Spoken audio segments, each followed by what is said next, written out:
بار بار ایسا فرماتے ہیں کہ مجھے انہوں نے دعوت دی تھی، انہوں نے ان کی دعوت پر آیا تھا اور بلا کر میری عزت نہیں کی، فرماتے ہیں بلا کر میری عزت نہیں اور بڑا دکھ دیا ہے، اور میں نے فیصلہ کر لیا ہے کہ اب میں پاکستان چھوڑ کے واپس چلا جاؤں، بس میں روتا جا رہا ہوں اور التجائیں کر رہا ہوں، رو رو کر آقا کرم کیجیے، پاکستان چھوڑ کے واپس میں جائیے، مجھے حکم فرمائیں کہ کیا کوئی صورت ہو سکتی ہے حضور آپ کے یہاں رہ جانے کی؟ میں پوچھتا ہوں، بار بار فرماتے ہیں نہیں، میں اب واپس جانے کا فیصلہ کر چکا ہوں، مجھے بڑا دکھ دیا انہوں نے، یہ اصرار کے ساتھ فرما رہے ہیں اور میں روتا جا رہا ہوں، قدم میں نے پکڑے ہوئے ہیں، عرض کرتا ہوں حضور نہیں جانے دیں گے، حضور نہیں جانے دیں گے، حضور آپ کرم فرمائیں، نظر ثانی فرما دیں۔ بڑی دیر رونے التجا کرنے کے بعد آقا کی طبیعت مقدسہ میں کچھ پیار آتا ہے، شفقت آتی، غصہ مبارک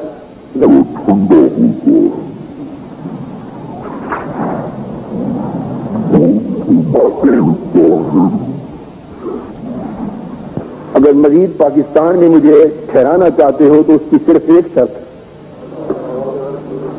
مجھے اب پاکستان میں مزید ٹھہرانا چاہتے ہو تو صرف ایک شرط، تم اس شرط سے پورا کرنے کا وعدہ کر لو، میں وعدہ کرتا ہوں۔ میں نے عرض کیا حضور فرمائے تو صحیح، وہ شرط کیا ہے؟ وہ شرط کیا ہے؟ جو کچھ ہو سکا ہم کریں گے۔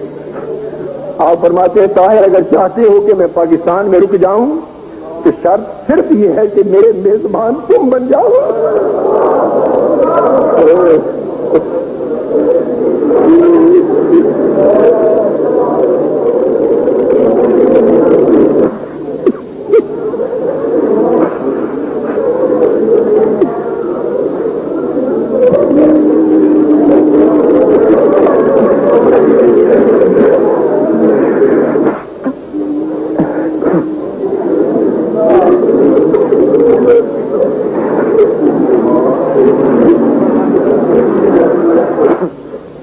میزبان تم بن جاؤ، پھر رکتا ہوں یہاں، میں عرض کرتا ہوں آقا مجھے انکار نہیں، بڑی سعادت ہے، پر میں اس قابل کا میں تو بڑا کمزور اور ناتواں آدمی ہوں، حضور میں میزبانی کیسے کر سکوں؟ مجھ سے کیسے میزبانی ہوگی؟ فرماتے ہیں بس شرط ایک ہے، تم مجھ سے وعدہ کر لو، مجھے وعدہ کر لو میری میزبانی کا، تو تنہا تم وعدہ کر لو، پھر میں رکنے کا وعدہ کر لیتا ہوں۔ میں رو رو کے ہاتھ جوڑتا ہوں اور کرتا ہوں حضور میں نے آپ سے وعدہ کر لیا، میں میزبان بنتا ہوں حضور کا۔ فرماتے ہیں طاہر تو نے وعدہ کیا تو میں بھی وعدہ کرتا ہوں کہ رک جاتا ہوں، اور فرمایا کہ میں مزید 7 دن اپنا قیام پاکستان میں تمہارے کہنے پہ روک کر لیتا ہوں، 7 دن مزید رہوں گا یہاں۔ کتنا؟ فرمایا 7 دن مزید یہاں رہنے کا وعدہ کر لیتا ہوں۔ اب میں کچھ نہیں کہہ سکتا کہ 7 دنوں سے مراد کیا ہے، وہ کتنی مدت ہے یہ وہی جانتے ہیں، اس کی تفصیل معلوم نہیں ہے مجھے۔ 7 دنوں سے مراد کتنی مدت؟ فرمایا 7 دن میں رکتا ہوں تمہاری میزبانی میں۔ میں نے کہا حضور مجھے منظور ہے، پر یہ کیسے ہوگا سب کچھ؟ فرمایا تمہیں حد کر لو، بس سب انتظام ہو جائے گا، سب انتظام ہو جائے گا۔ یہ جھوٹ بولتے ہیں کہ ہمارے دارالعلوم دیوبند میں اللہ کے نبی آئے، مولوی قاسم نانوتوی سے سارا حساب و کتاب چیک کیا۔ میں اللہ کا واسطہ دے کر کہتا ہوں ان مولویوں سے پوچھو اگر رسول اللہ صلی اللہ علیہ وسلم اس طرح دنیا پہ تشریف لا سکتے، جنت سے اس طرح دنیا پہ آنے کا آپ کو اختیار ہوتا، تو جب اللہ کے نبی صلی اللہ علیہ وسلم کی وفات پر صحابہ کا پہلا اختلاف ہوا تھا، سیدنا عمر نے تلوار نکال کر کہا تھا، جس نے کہا نبی فوت ہو گئے میں اس کو قتل کر دوں گا،